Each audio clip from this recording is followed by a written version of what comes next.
Happy Valentine's Day, holy crapsters. When's the last time I wore a dress? I've not worn a dress this year, I don't think. First dress of 2020. Think I've done a good job.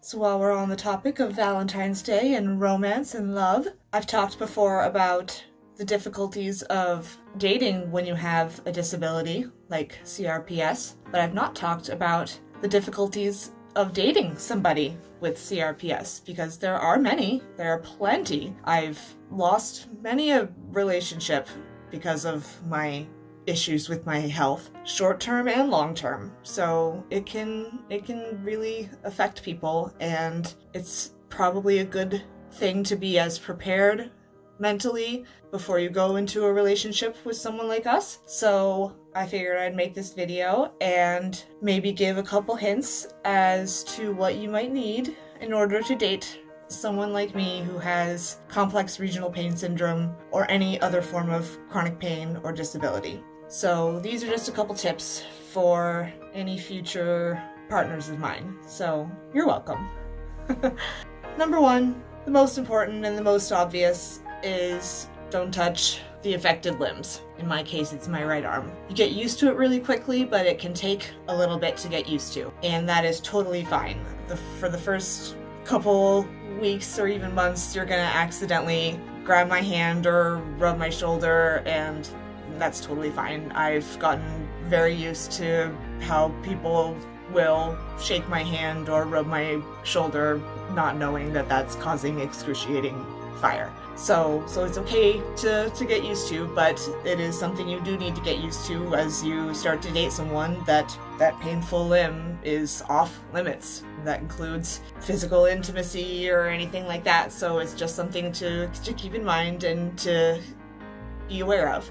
Number two, same day cancellations are an absolute regularity. If you've got someone with a disability who is canceling on you left and right, it's not because we're flaky and we don't want to see you, we're not faking it. We really don't know until the day of if we're going to be feeling up for getting out of bed, let alone hanging out with anybody. So just be ready to be canceled on many a time. Do not take it personally at all, because it has nothing to do with you. It has everything to do with the pain that we have to deal with, and we have no control over it. So if that pain decides that we're not going out that night, then we're not going out that night. And it sucks, but that's just how it is. So just be ready for that and just don't take it personally.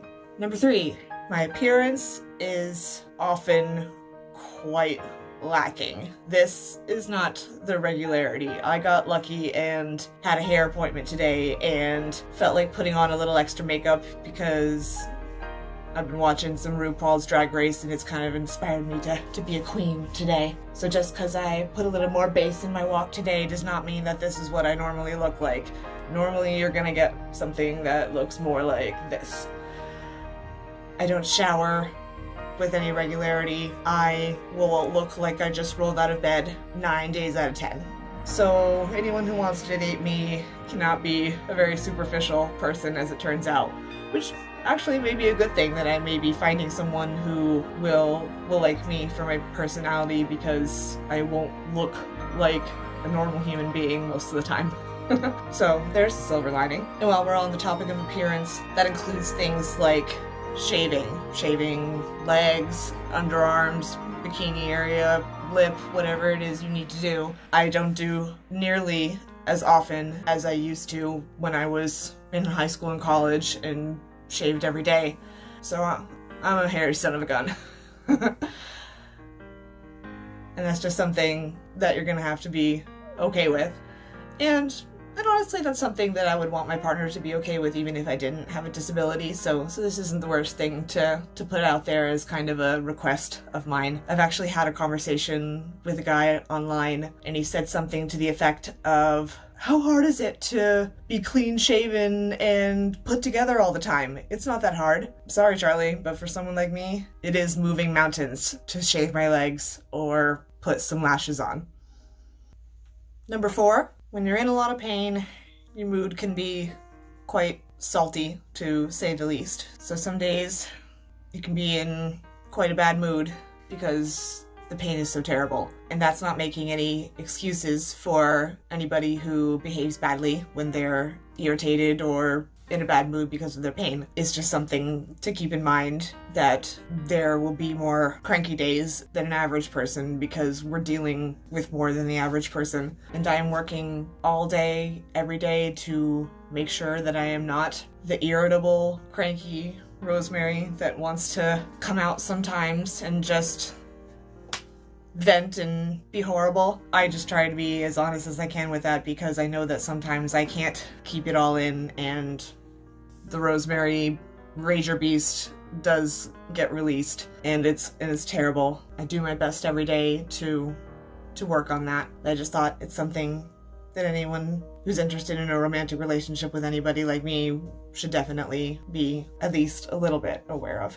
Number 5, this is kind of annoying, but because of not only the pain, but all the medications that I'm taking, my appetite is really irregular at best. Sometimes I can go hours, if not days, without really eating anything substantial and not really feel that hungry, or if even worse, maybe my stomach is a little irritated because of the pain and the meds. And then out of nowhere I can be this ravaging animal eating anything in sight. It can be really annoying to people when they spend all day cooking a meal for dinner, for example, and they bring it over and I take a little bite of it and my irritated stomach decides for me that it doesn't want to eat that. That can kind of bug the person who made it.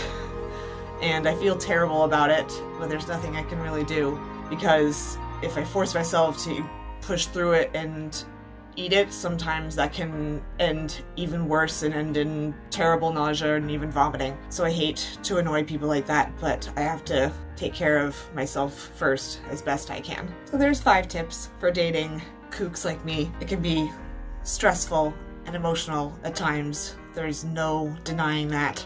There's definitely more to deal with than the average Joe and the average relationship, but I hope I bring as much to the table in positivity as well as negativity and stress. And I know that any of you with CRPS or any disability do the absolute same. You are a gift to your partner. You are amazing partners and parents, all of you, and never forget that. Thanks for checking this out. Hope you have a happy Valentine's Day, everybody. Keep your chin up, be sweet to everybody, and I will see you guys very soon. Bye.